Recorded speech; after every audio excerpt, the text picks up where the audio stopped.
Alright, what's going on, you guys? This your boy 360 Stacks in this thing, baby, representing TKOG. And today I'm coming at you guys with an update on one of my favorite decks of all times. This deck is goated, bro. It's Dragonmaid, you guys. So my Dragonmaid deck has went through a lot of evolutions over time. If you look at when I first started playing it versus now, you'll see it's not even the same deck by any way, shape, or form. It's only gotten better though, and the more I play this deck, the more changes I make to it, the more I tweak it. There's just so much more untapped potential that I really want to exploit. I just want to get this deck to be the very best that it can possibly be. It's such an amazing archetype, it really is. This deck is crazy, bro. This deck is so powerful. A lot of matchups feel so free. It plays through so much. It does so much with so little. The boards are nigh unbreakable. You have your own pseudo artifact scythe lock. It's just insane. Like, this deck is so good, you guys. I took it to locals yesterday. I went undefeated, but my homeboy Malik and one other friend also went undefeated. So there's 3 undefeated yesterday, and I hadn't been to locals in about 2 months. But before, when I was going, I literally, the last time I went to locals, I remember me and my homeboy Valente went undefeated. It's just super weird how it works at the locals. I feel like the undefeated should play it out to determine like who really gets first, but it is what it is. I ended up getting 3rd place, not second, not first, 3rd, which kind of sucks, but we virtually got the same pricing. I always just normally ask them for a store credit anyways. But if you haven't done so already, please consider subscribing. If you are subscribed, click the notification bell. Make sure you don't miss a single thing that I upload. And if you like the video, leave a like. If you don't like the video, leave a dislike. And if you want to support my channel, please consider becoming a member of the Discord channel and also joining the Patreon. Each comes with its own perks. The Discord is the easiest way to support me. That comes with no extra cost, but my Patreon does have 3 different tiers. One is $3, one's $10, and one's $15. Each one comes with more and more benefits. One of the unique benefits that most people come for is just to get tutoring and mentorship from me. A lot of people want to come for that, and I appreciate people that just do it to support, but I also do give back to those who give back to me. So let's get started, you guys. So I'm going to do like a really quick tournament report and then get straight to the list. So I played the engine deck. I played Brave Print Kids, then I played Invoke Dogmatic or Shaddolls, and then I played against Sword Souls. Sword Souls, it was just regular Sword Soul Tini, it wasn't the Synchro variant. Then I played the, like I said, trying to remember, so it was Sword Souls, it was Brave Print Kids, it was the Brave deck, and it was Invoke Dogmatic or Shaddolls. My first round was Invoke Dogmatic or Shaddolls. I 2-0'd him. Notably, I did play through a lot yesterday, and I was more like, I was kind of rusty because I hadn't played, and I also hadn't played this deck in so long. But it was just, it's still, like, this deck's just so good, you guys. And, like, you know when people say that saying, like, oh, the deck is so good in the hands of a skillful player. Well, like, the thing is, like, this deck is so good, you can be bad and still destroy so many other decks. But then when you're, like, good, it's more rewarding than even other decks where people use that statement. Like, for example, let's say DDDs, they're like, oh, the deck's not that great, but in the hands of a Master Pilot, it could be tier 1. We're like, I feel like this deck's tier 1 even if the player's average. That's just how good this deck is, in my opinion, and it's just my opinion. But yeah, I went first, he lost. He went first game 2, and he set up the Schism with Punishment and Fleur de Lis, and he got a set Imperm. I played through everything. I ended up negating his Winda, because I did have in Chalice. So the only thing that I didn't quote play through was the Winda, but to be honest, if I didn't have Chalice, it was going to be really hard, because I would have had to start with hard summoning my Dragunity Armogram, but I had to play at the risk that he might have a target for punishment to pop it, and then also the fact that Alistair actually wasn't in hand. He discarded it off Schism, so never mind. He didn't even have Alistair. But I played through the Imperm, the Punishment, and the Fleur de Lis. I broke his board, left him with Winda. I did summon Borreload Savage, the fusion monster. I set up Borreload Savage Synchro, Borreload Savage the fusion. I set up my Shout, and I set up Tidying, but I didn't get Seal access. After I broke his board, that's what I passed on, and it was just game over. So I 2-0'd him. I 2-0'd the Print Kids. No, 2-1 the Print Kids. The Engine deck 2-0'd, and then Sword Souls I also 2-0'd. The Sword Soul was a little bit grindy because I opened really, really poor both times. But it was just enough because, like, the hand traps he had were so low impact. Like, he opened Ash Imper in both games, but there's a game where he actually opened Ash double Imper and Nib, and it was just stupid. Like, it just didn't even make sense, bro. Like, my hand wasn't strong enough to, like, so, like, the way my hand was set up, like, he ashed my Ravine, he impermed my Gayderg, and then he impermed my Tracer, which he should have just let me summon Borlo Savage anyways, and then just chain nip to its effect. But whatever, do you, bro? Play your deck. And then he nipped me after. So after all of that, I ended up just bringing back my I forget. I'm trying to remember what I did. Actually, no. I just passed. After he nipped me, I just had my token and my Dragon Ravine, and I had a Ghost Ogre and an Infinite Impermanence myself. So that was enough to stop his turn, and I still ended up winning. It was just a little bit of a drawn-out match because I didn't win right away. The Ravine staying up on the field, so like if he ogred my Ravine, it would have hurt more because that was my follow-up. I had no other follow-up outside of the graveyard that I already had set up. It is just barely anything. So if he ogred it, I feel like I just wouldn't be able to play next turn because I think I top decked another Ghost Ogre. But yeah, it was just great. The deck's just crazy. I played through so many interruptions. The fact that I had to be hand trapped 4 times to stop my turn with a very, very weak hand that had 2 hand traps. Well, it wasn't super weak because it was like the perfect hand if I was going second. Like I had 2 hand traps, I had 2 starters, and like a semi-decent extender through Armogram. It's just crazy. Like this deck is just so good, you guys. It plays through so much. It's goated. It's just really, really fire, you guys. So many matchups just feel free when I play this deck. Like everything just feels free a lot of the time. When you come to decks that aren't putting up Scythe Lock, it's just so much easier because I naturally can push through. Like the Dragon Link board is literally like I will play Dragon Link all day and just clap them every single time with just pure engine breaking their boards. Like this deck is so fire. We're gonna get into why. So for starters, I played 3 Dragon Ravine. This card is absolutely insane. So this card by itself, it's like a pseudo full combo, except you have to discard a little bit more than versus when you start with Remus itself. But these cards do allow you to play around Nibiru if you already had a good starter in your hand, because you can make Crystal Wing on your 5th summon, which plays around Nib, and if they don't have Nib, now you can combo with the negate. But I will tell you, no cap, I've literally set up Crystal Wing and then summoned Dragonmaid Shao, then made Romulus, got my Dragunity Glow, full comboed with 2 negates on the field.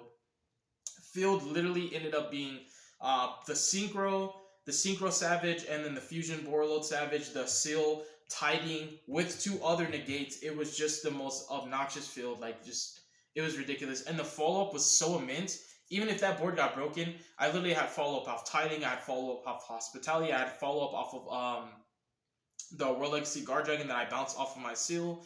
I also had the follow-up that I got off of Armogram, because I still had Armogram engraved. I just had so much going for myself. It was crazy. It's absolutely insane. But yeah, these cards just play around so much.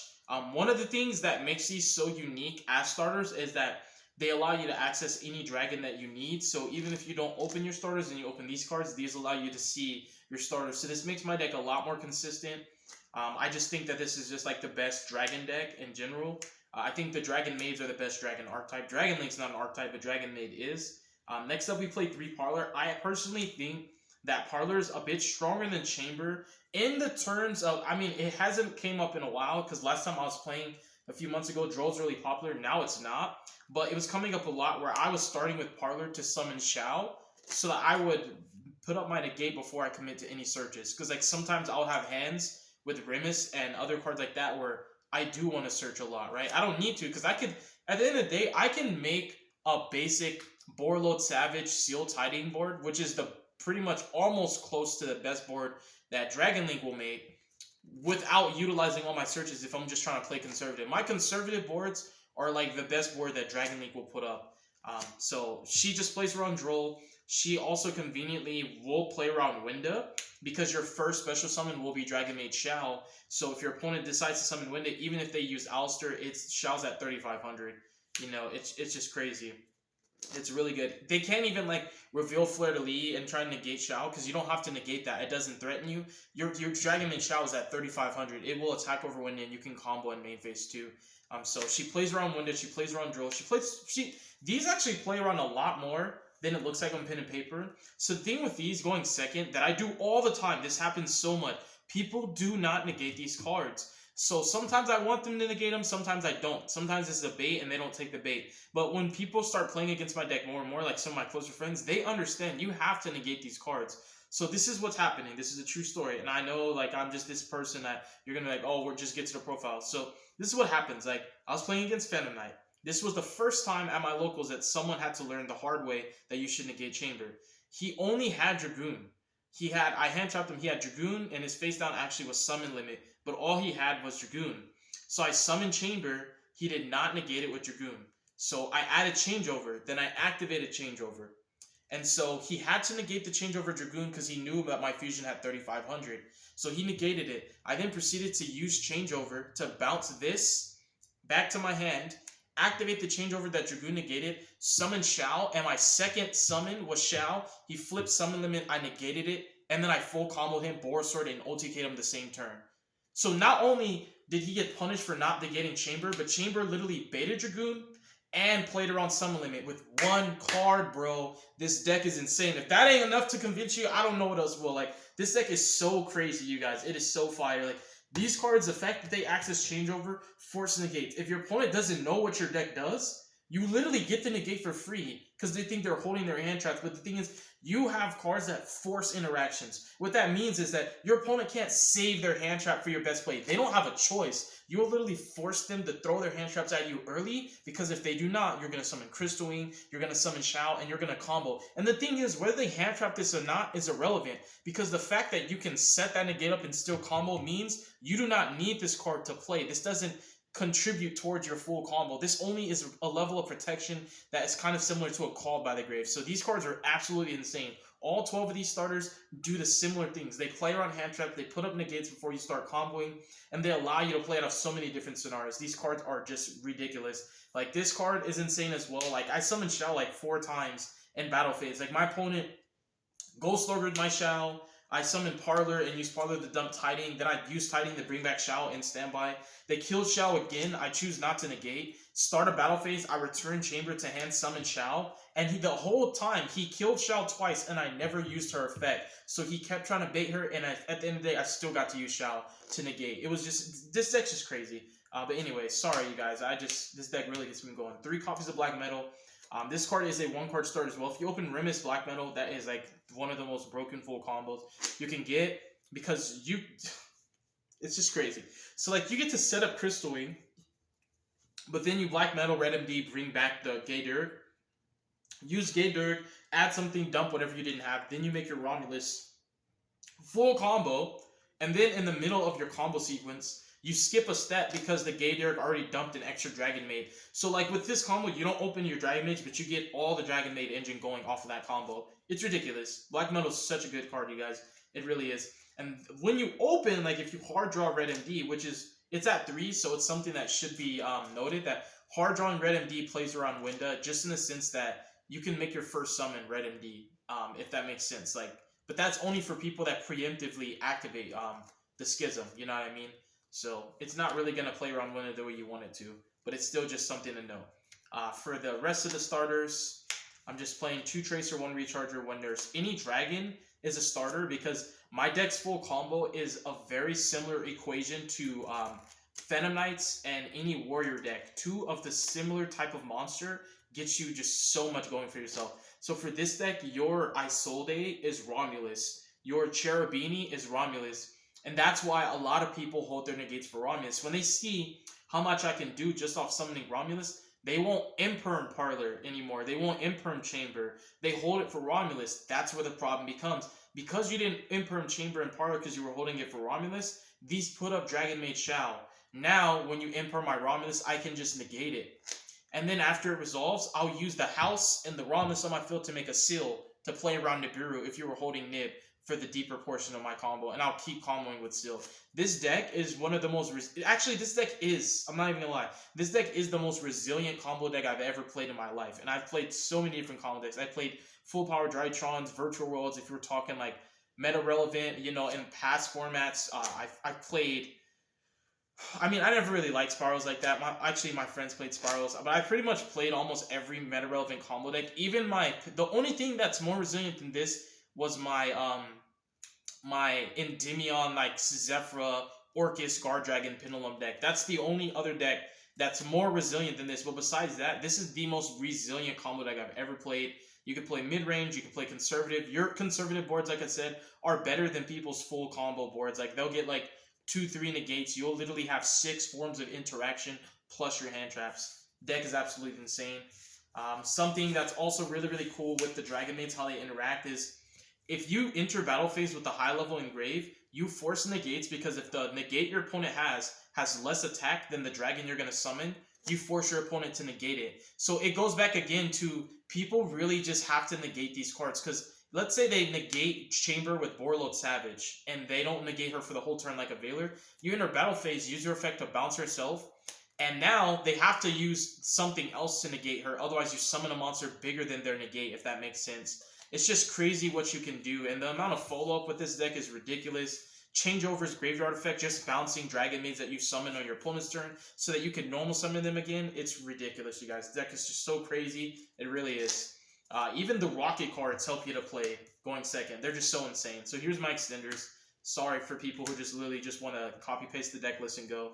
But I'm always intuitive with my profiles. I share a lot of information, and the people that value it learn more from it. The people that just want lists actually end up coming back and then ask for stuff like, oh, can you show me how to play this, or can I get a combos, video? And the reality of it is, if you had just paid attention in the deck profile, a lot of your questions would have been answered. But a lot of people just want to get the list and go, so they try and rush you, or they get upset at the fact that your deck profile is so long, or things, things like that. So here's all my extenders. These are all of them. So like these, I hate these as extenders. I really don't like them. These are like the actual. So if we're talking bricks, I play 4 bricks. So like I'm like if you're playing Brave, DP, and Scythe, you're playing 3, 5, 6 bricks. Well, my 60 card deck plays 4 bricks. The thing with all my bricks though is they are actually combo pieces. So like this can make Shao, this can make Shao. Worst case scenario, it can make Shao. This, if you're able to resolve Gay Durg, it's actually convenient to have in hand because you can skip a step, search something else for your combo sequence, and then still make the Crystal Wing. So when you draw this and your hand's playable, it's cool. But when you draw these and your hand's not playable at all, these are absolutely bricks. You know what I mean? These just can't contribute to anything. But if your hand was decent, it's not bad to draw these. The only time these are bricks is if you just don't have a playable hand, if that makes sense. But as long as you have at least one starter, these will be live. So it's worth noting that these are extenders in those awkward scenarios. But yeah, these are all my extenders. What comes up a lot going second, especially yesterday, and it's just, I'm coming back from my hiatus, so sometimes I forget how crazy my deck is I'm making Romulus with rockets. Like, I'll quick launch, because like, I'm not saying like people literally never negate Chamber and Parlor. I'm saying that people always get punished for not negating them. So like when my Parlor and Chamber gets like Imperm, Veilered, Ash, whatever, and then I quick launch, bring out Tracer, I make Romulus, they negate Romulus. I use Boot, well actually sometimes they negate Striker Dragon, which is funny, but when they don't, I'll just use Boot Sector Launch. And it's only when I'm going second, when my opponent has at least 2 monsters, I'll bring back the Rocket Tracer that I used to make the Romulus off the Boot Sector launch, and I can either extend with the Rocket Tracer or just go into Seal to protect me from Nibiru and keep comboing that way. So Boot Sector puts in a lot of work going second because you get double mileage off of your rockets. You use them to make links like Romulus or Seal, and then you Boot Sector bring them back because your opponent has more monsters than you. So it's very convenient because you can push through at least 2 hand traps that way. Where your normal summon gets stopped, the Romulus gets stopped, you bring back Tracer. You can minimum make a Savage, but normally you always have more gas in the tank than that. So each extender also diminishes in quality. Red MD should be up here on the upper echelon of extenders. These kind of need you to have a specific card. So like Hospitality, you have to have a maid. That's why I play 2, because I've decreased my Dragon Maid count because I don't like Kitchen anymore. I'm done with Kitchen. I like Rimus and Dragon's Ravine. So when I took Kitchen out of my deck, I would place her with the Dragunity engine. It's way better. There's just no counter argument. The Dragunity engine's just better. So 2 Hospitality so I don't dead draw it when I don't have targets. Glow's an extender because it gets Armorgram. Armorgram is basically the Tempest of the deck. This is an extender, especially going second. It's super good. Router is a weaker extender. So these are weaker because you have to have rockets. This is a better extender because you literally, it's just like Tempest. So it's very, very free.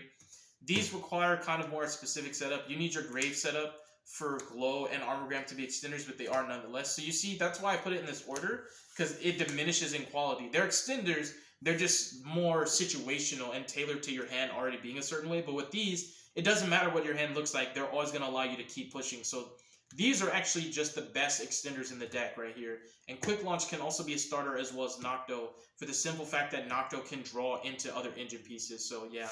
And I know Red MD's at 3, but I'm still just playing 1 for right now, because I really don't want to play too many high level dragons, because I have had issues in the past where I'll draw 2 or 3 of them, and it really hurts because my normal summons matter a lot more.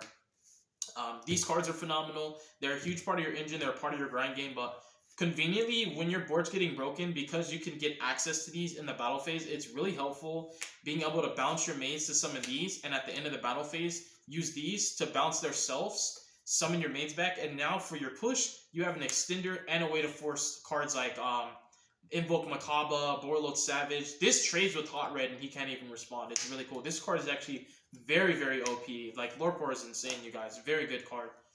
For the rest of my engine, I play Changeover. There's times that I really want to play 3. The card's just crazy. It's so broken. You activate it, then negate it. You use the Graveyard Effect, add it back. The only times where I miss having 2 is that exact situation where I activate it, it gets negated. I use the Graveyard Effect, they negate it. And then I'm like, dang, like, I literally, like, if I had a second one, I could search it off Chamber. Like, I remember when I was playing 3 Changeover before, when I used to hard draw it, I'd bait 2 negates and Chamber resolves, which means I could have got a second Changeover. So there's times that I miss 2, but space, even though I'm playing 60 cards, space is a huge issue for me right now. And to finish my engine, I'm playing 3 Tidying. This does out DPE, just so you guys know.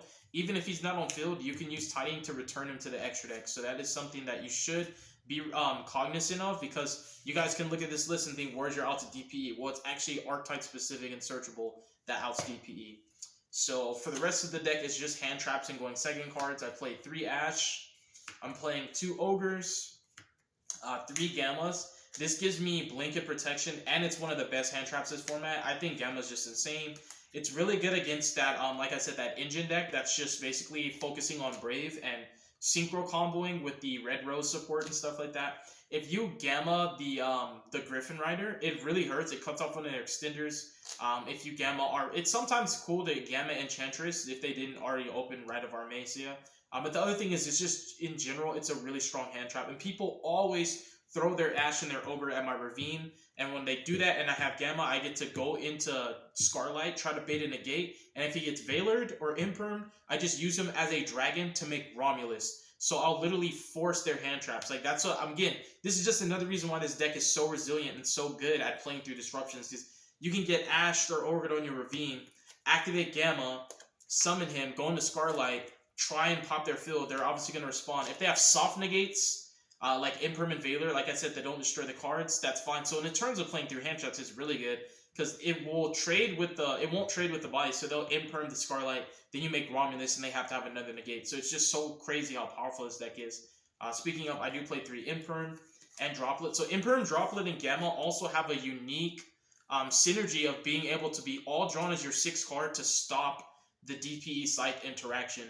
So more often than not, I'm either trying to negate DPE or I'm trying to negate Scythe. So either way, and I mean, if they have negates next to the Scythe, if they have it, they have it. But it is helpful to know that these are not just hand traps and going second cards, but these 9 specifically stop Scythe from locking you out of your extra, because they always do it in standby to play around Kaiju's, Dark Roller, and Triple Tactics talents. So I have a lot of going second cards, and you guys can see I've cut cards like 1-for-1, Gold Sarcophagus. Even though they give me more consistency, my deck has always been consistent, and no matter how many times I cut starters from my deck, I don't see a difference in it.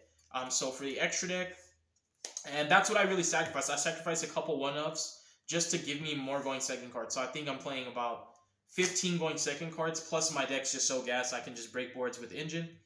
We have 1 Shao, 2 House. House is phenomenal. People always read this card. She's not once per turn. She can clear fields by herself like a baby Borosword. Borload Furious, Borload Savage. These cards were being summoned all day. This card is just so crazy. Against Automatic Invoked, when I was pushing, I was scared that I was going to leave the Maximus, and I totally almost forgot that I could summon this card. And I was like, okay, because I didn't want to summon Savage and use Maximus. Like, Maximus would automatically trade with one of the negates I put up. I hated that idea, so in reality, he would only have to play through 1 negate because I put up 2.